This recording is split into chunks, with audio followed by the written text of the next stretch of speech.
ആരാധകരെ അതിശയപ്പെടുത്തുന്ന സംഭവങ്ങളാണ് എമ്പുരാനുമായി ബന്ധപ്പെട്ട് ഉണ്ടായിക്കൊണ്ടിരിക്കുന്നത്. എമ്പുരാന്റെ ഓഫ്ലൈൻ പ്രൊമോഷൻ അതിന്റെ ഏറ്റവും പീക്ക് ലെവലിലേക്ക് എത്താൻ പോകുന്ന നിമിഷങ്ങളാണ് നാളെ നമ്മൾ കാണാൻ പോകുന്നത്. കാരണം നാളെ ചിത്രത്തിന്റെ ട്രെയിലർ ഇറങ്ങുമെന്നുള്ള വിവരങ്ങൾ അവർ അറിയിച്ചു കഴിഞ്ഞു. ട്രെയിലർ ഒരു ഇവന്റ് ആയിട്ട് തന്നെയാണ് പ്ലാൻ ചെയ്തിരിക്കുന്നത്. അത് മുംബൈയിലാണ് നടക്കുന്നത് എന്ന് നേരത്തെ ട്രേഡ് അനലിസ്റ്റുകൾ അറിയിച്ചിരുന്നു. അതിന്റെ പാത പിന്തുടർന്നുകൊണ്ട് തന്നെ ഓഫ്ലൈൻ പ്രൊമോഷൻ ഇന്ത്യ ഫുള്ളും വ്യാപിക്കാൻ പോവുകയാണ്. മുംബൈയിൽ നാളെ ട്രെയിലർ ലോഞ്ച് ഇവന്റ് തന്നെ നടക്കുകയാണ്. അത് കഴിഞ്ഞാൽ ഹൈദരാബാദ്, ബാംഗ്ലൂരു, ചെന്നൈ, തിരുവനന്തപുരം, കൊച്ചി എന്നിങ്ങനെ സ്ഥലങ്ങളിലേക്ക് എമ്പുരാന്റെ ഓഫ്ലൈൻ പ്രൊമോഷൻ വ്യാപിക്കുന്നു. അതിനൊപ്പം തന്നെ റമദാൻ കഴിഞ്ഞ് ഗൾഫിലും ഓവർസീസ് പ്രൊമോഷൻ ചെയ്യാൻ പോവുകയാണ്. ഇതൊക്കെയാണ് എമ്പുരാൻ ടീം അംഗങ്ങളുടെ പ്ലാൻ എന്നാണ് റിപ്പോർട്ടുകൾ ട്രേഡ് അനലിസ്റ്റുകൾ നൽകിയിരിക്കുന്നത്. അങ്ങനെ രണ്ടും കൽപ്പിച്ച് എമ്പുരാന്റെ ഓഫ്ലൈൻ പ്രൊമോഷൻ പരിപാടികൾ ആരംഭിക്കുകയാണ്. ഇതുകൂടാതെ നോർത്ത് ഇന്ത്യയിൽ ചിത്രത്തിന്റെ പ്രൊമോഷന്റെ ഭാഗമായി പിങ്ക് വില്ലയോടൊപ്പം സഹകരിച്ചുകൊണ്ടുള്ള നോർത്ത് ഇന്ത്യൻ പ്രൊമോഷനൊക്കെ നടക്കുന്നുണ്ട്. അതിൽ master class with Mohanlal, Prithviraj എന്നതാണ് നടക്കാൻ പോകുന്നത്. ഇത് എന്തായിരിക്കും സംഭവം എന്നറിയാനുള്ള ആകാംക്ഷയിലാണ് പ്രേക്ഷകരും. മുംബൈ പ്രൊമോഷനാണ്, അതെല്ലാം നാളെ നമുക്ക് അറിയാൻ കഴിയും. പിങ്ക് വില്ലയുടെ മാസ്റ്റർ ക്ലാസ്സിലാണ് ഇവർ രണ്ടുപേരും എത്താൻ പോകുന്നത്.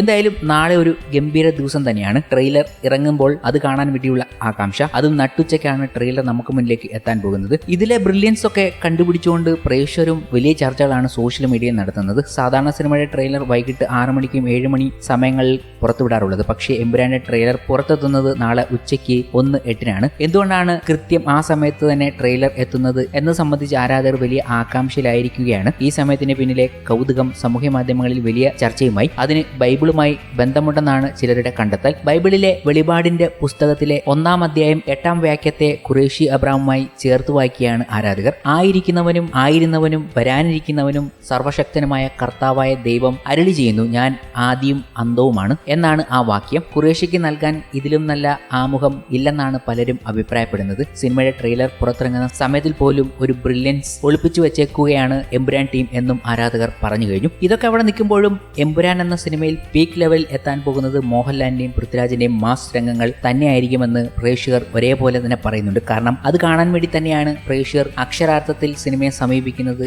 എന്ന് തന്നെ പറയാം. ഇതിൽ പൃഥ്വിരാജ് ഒരുക്കി വെച്ചിരിക്കുന്ന ആക്ഷൻ രംഗങ്ങൾ, അതിനെക്കുറിച്ച് തന്നെയാണ് പൃഥ്വിരാജ് ഇപ്പോൾ പറയുന്നത്. മോഹൻലാൽ ഒരു ഡ്യൂപ്പ് പോലും ഇല്ലാതെ ആക്ഷൻ ചെയ്തിരിക്കുന്നു എന്നത് പറയുമ്പോൾ നോർത്ത് ഇന്ത്യൻ പ്രേക്ഷകരാണ് ഇപ്പോൾ ശരിക്കും ഞെട്ടാൻ പോകുന്നത്. കാരണം അവരുടെ സൂപ്പർ താരങ്ങളൊക്കെ ഈ അടുത്തിടയ്ക്ക് വലിയ വലിയ ആക്ഷൻ സിനിമകളിൽ എത്തിയിരുന്നു. എല്ലാവരും ആക്ഷനിൽ ഡ്യൂപ്പ് വെച്ചേക്കുന്നത് നമുക്ക് വ്യക്തമായി അറിയാൻ കഴിയും. കാരണം ഫൈറ്റ് സീനുകളിൽ അവരുടെ തല മോർഫ് ചെയ്തിരിക്കുന്നത് നമുക്ക് കാണാൻ പറ്റുന്നുണ്ട്. ഷാറൂഖ്, സൽമാൻ തുടങ്ങിയ താരങ്ങളുടെയൊക്കെ ആക്ഷൻ സീനുകൾ നമ്മൾ പലപ്പോഴും മോർഫ് ചെയ്ത ആ ഒരു ഫേസ് കാണാൻ പറ്റും. എന്നാൽ മുഴുവൻ കോൺഫിഡൻസോടെ വളരെ ധൈര്യത്തോടെ പൃഥ്വിരാജ് പറയുന്നത് ഇവരെയൊക്കെ ഞെട്ടിപ്പിക്കുകയാണ്. മോഹൻലാൽ ഇപ്പോൾ തന്റെ ശരീരത്തിൽ ഏറെ ശ്രദ്ധ ചെലുത്തുന്ന വ്യക്തിയാണ്. എന്നാൽ കുറച്ചു വർഷങ്ങൾക്ക് മുമ്പ് ശരീരഭാരത്തെക്കുറിച്ച് അദ്ദേഹം അത്ര ശ്രദ്ധിച്ചിരുന്നില്ല. എന്നാൽ ആ സമയം അദ്ദേഹത്തിന് അസാധ്യ മെയ്വഴക്കമായിരുന്നു എന്ന് പൃഥ്വി പറയുന്നുണ്ട്. എമ്പുരാൻ എന്ന സിനിമയിലേക്ക് വന്നാൽ ഒരു രംഗത്തിൽ പോലും ഡ്യൂപ്പോ ഫേസ് റീപ്ലേസ്മെന്റോ ചെയ്തിട്ടില്ലെന്നാണ് പൃഥ്വി പറയുന്നത്. ഒരു അഭിമുഖത്തിലായിരുന്നു പൃഥ്വിയുടെ ഈ കോൺഫിഡൻസ് നിറഞ്ഞുള്ള വാക്കുകൾ എത്തിയത്. ഇത് മലയാളികൾക്ക് അറിയാവുന്ന കാര്യമാണ്. മോഹൻലാൽ ഒരു സ്റ്റേറ്റ് റെസ്ലിംഗ് ചാമ്പ്യനാണ്. അതുപോലെ കോളേജ് സമയത്ത് അദ്ദേഹം ജിംനാസ്റ്റിക്കിലൊക്കെ ട്രെയിൻ ചെയ്തിട്ടുണ്ട്. ഇപ്പോൾ അദ്ദേഹം ശരീരം ഏറെ ശ്രദ്ധിക്കുകയും ഫിറ്റ് ആയിരിക്കുകയും ചെയ്യുന്നുണ്ട്. കുറച്ച് വർഷങ്ങൾക്ക് മുമ്പ് ഭയങ്കരമായി വെയിറ്റ് ഉണ്ടായിരുന്നു അദ്ദേഹത്തിന്. അപ്പോഴും അദ്ദേഹം ഫംഗ്ഷനലി ഫിറ്റ് ആയിരുന്നു. ഞങ്ങൾ ഒരേ ജിമ്മിലാണ് വർക്കൗട്ട് ചെയ്തിരുന്നത്. അതിനാൽ എനിക്കത് അറിയാം. സമ്മർ സോൾട്ട് വരെ ചെയ്യുമായിരുന്നു അദ്ദേഹത്തിന്റെ പ്രായവും അതുപോലെ അദ്ദേഹം കണ്ടാൽ ഒരു അത്ലറ്റിക് ആയ വ്യക്തിയോ പോലെയും തോന്നുകയില്ല. എന്നാൽ ഫംഗ്ഷനലി അദ്ദേഹം വളരെ ഫിറ്റ് ആയ വ്യക്തിയാണ്. അദ്ദേഹത്തിനൊപ്പം ആക്ഷൻ രംഗങ്ങൾ ഷൂട്ട് ചെയ്യുക എന്നത് വളരെ സന്തോഷമുള്ള കാര്യമാണ്. ഈ സിനിമയിൽ ഒരു ഷോട്ടിൽ പോലും ഡ്യൂപ്പില്ല. OTT-യിൽ വരുമ്പോൾ ഓരോ ഷോട്ടും പോസ്റ്റ് ചെയ്ത് നോക്കാം. ഡ്യൂപ്പ്, ഫേസ് റീപ്ലേസ്മെന്റ് ഒന്നുമില്ല. എല്ലാം സ്റ്റണ്ട് സീനുകളും മോഹൻലാൽ സാർ തന്നെയാണ് ചെയ്തത് എന്ന് പൃഥ്വിരാജ് തന്നെ ഇത്ര കോൺഫിഡൻസ് ആയി തന്നെ പറയുന്നുണ്ട്. ഇതൊക്കെ തന്നെയാണ് ആരാധകരും മലയാളി പ്രേക്ഷകരും ഒരുപോലെ കാണാൻ ഇരിക്കുന്നതും. ഇതൊക്കെ നോർത്ത് ഇന്ത്യൻ പ്രേക്ഷകർക്കും മറ്റ് ഇൻഡസ്ട്രിയിലുള്ള പ്രേക്ഷകർക്കും ഒരു അത്ഭുതം തന്നെയായിരിക്കും എന്നതിൽ യാതൊരു സംശയവുമില്ല.